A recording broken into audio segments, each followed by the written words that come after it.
taken. Yes.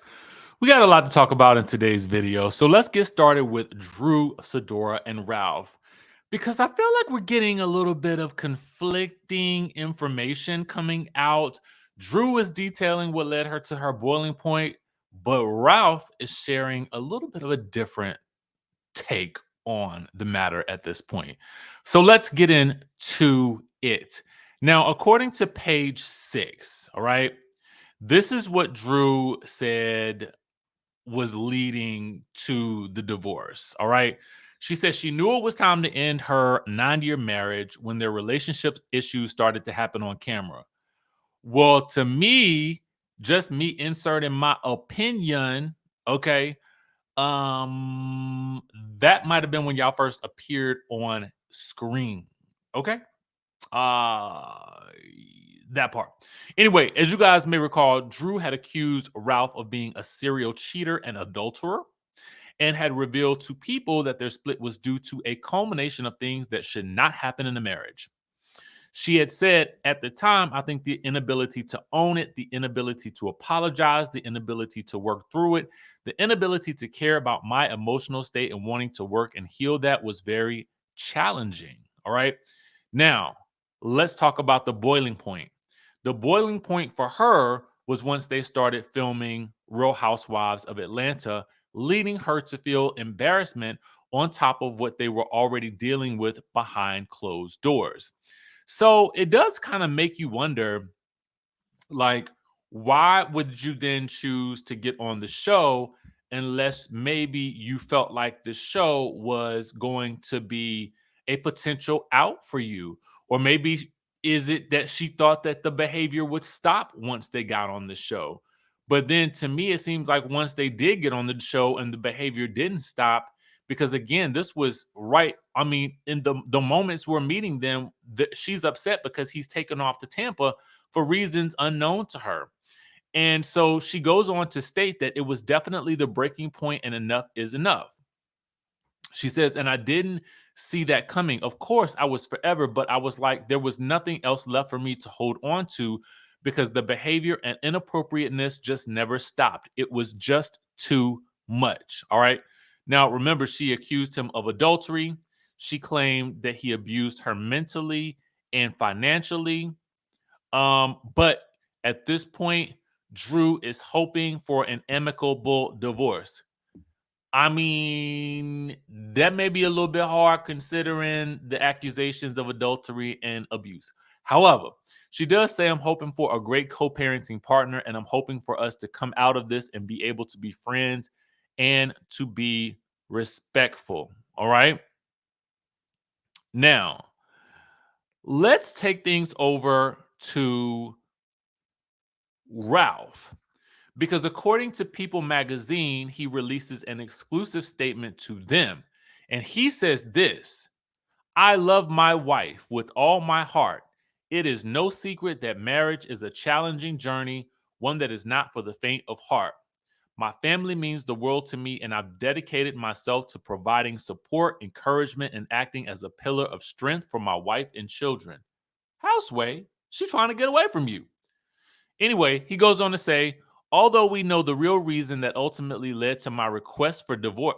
Now, see, it's the wording here that you got to pay attention to, because he is trying to make it known that he requested. Because remember, they was racing down to the court, racing down to the court. You know how they talk about run into the chapel and we're gonna get married. Okay, well, they was run into the divorce court so they can get unmarried. You know what I'm saying? So you got to pay attention to the word choice, because it's all of this is wrapped up in, oh, I'm here to support and be a pillar of strength to my wife, but I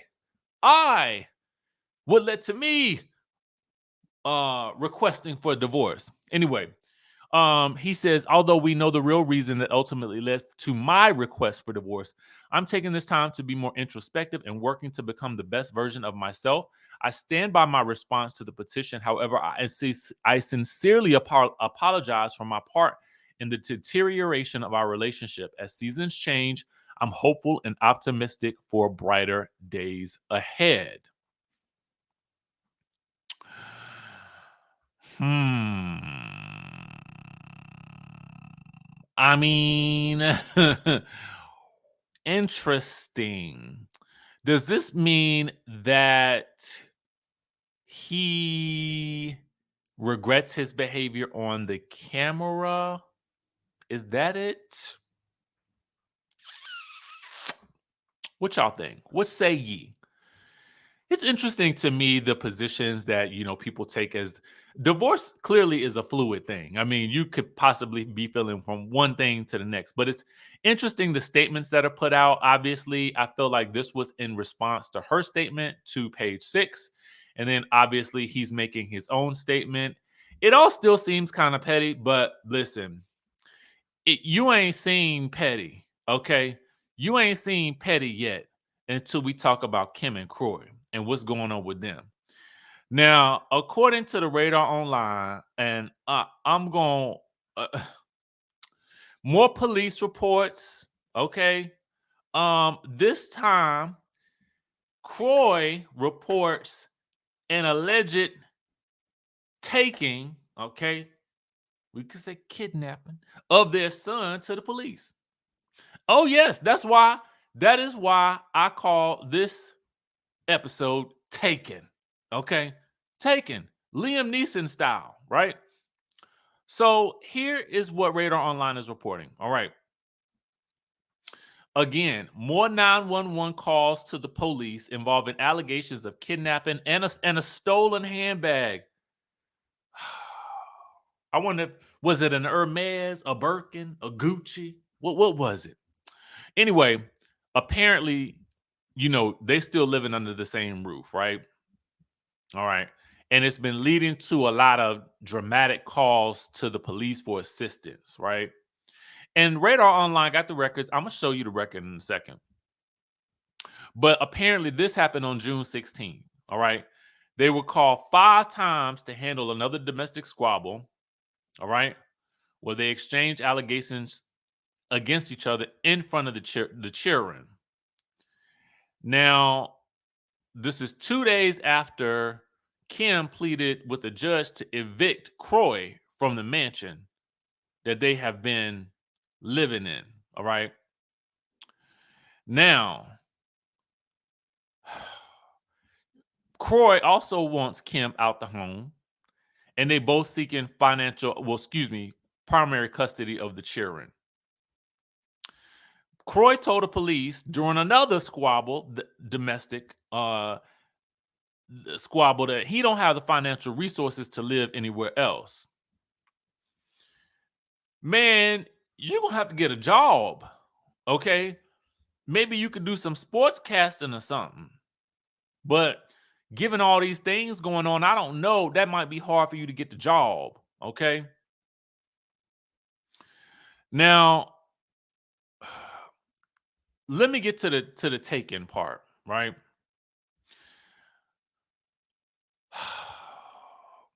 This was the third of 3 calls, mind you. The third of 3 calls. Apparently, Kim made a third call at 6:27 p.m. on this particular evening.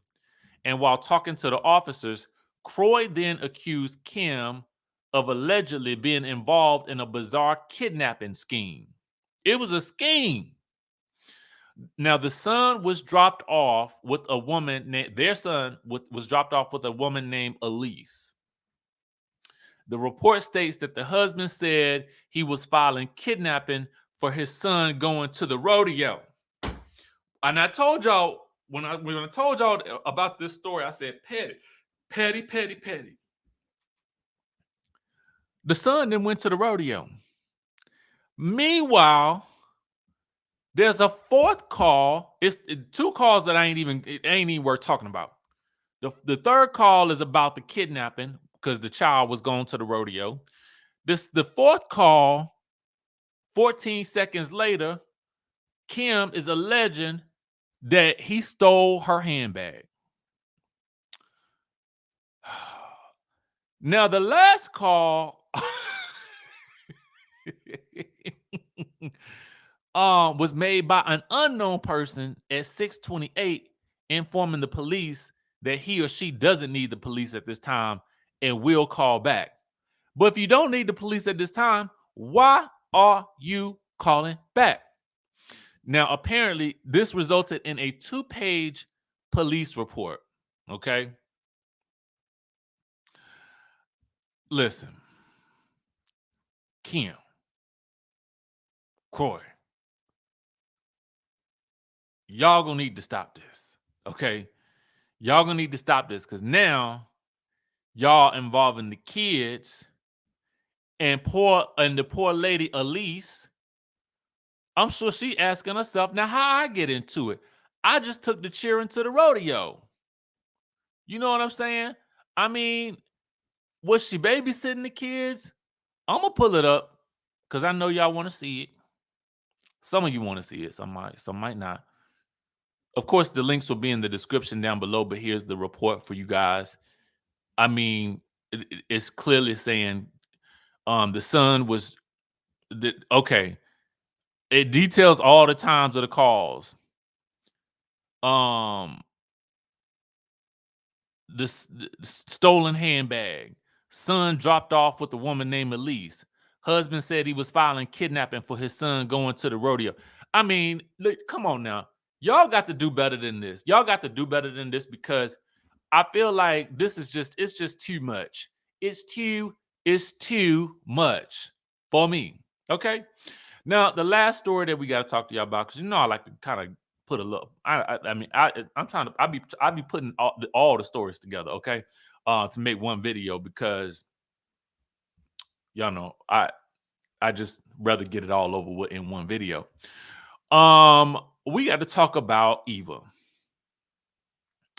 Just so y'all know, in case y'all was ever curious, Eva will never, ever, ever return to the Real Housewives of Atlanta.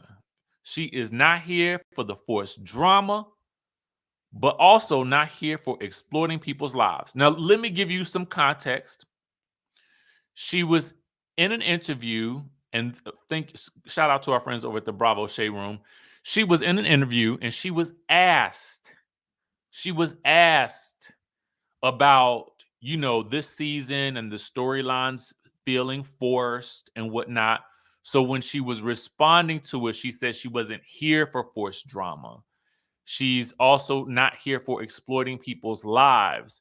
She thinks that the beautiful women on the show should be given the opportunity to show what's really going on in their lives. That was the full response to what she said. I get it. And I feel like Eva is at a point where I think honestly, I'm even getting to myself. I mean, y'all know I love me some reality TV, and y'all know we love talking about the drama and stuff like that. But sometimes it does get to a point where you just be like, man, like I don't know. I get it. And Eva is not just, she's just in this place where she's living her best. You know what I'm saying? Doing she can pop in on NBC Universal Peacock and do one of those Real Housewives Ultimate Girls Trip and get to go on a trip for free and get paid for it. I mean, that's the life right there. That's where you want to be. That's the sweet spot for you, I think, personally. But that's just me. Anyway, y'all let me know what y'all think about this in the comment section down below. Of course, we had a lot to talk about today. Taken part 5 and the nonstop continuous calls down to the Atlanta police. I'm sure these police got better things to do than to be responding to these frivolous calls to Kim and Kroy's home. They need to stop it immediately. And one of them needs to move out immediately. And both of them need to get some type of occupational something going on to bring in some coin, because at this point in time it's about to get, it's about to get nasty. And I just feel like they need to go ahead and work that thing out. For those of you guys who are interested, the Bell Collective review will be up in just a little bit, so just be on the lookout for that in about an hour or so. It was a good episode to me, and Slayed by Sanjay, I think that says it all. With that being said, I'll catch you all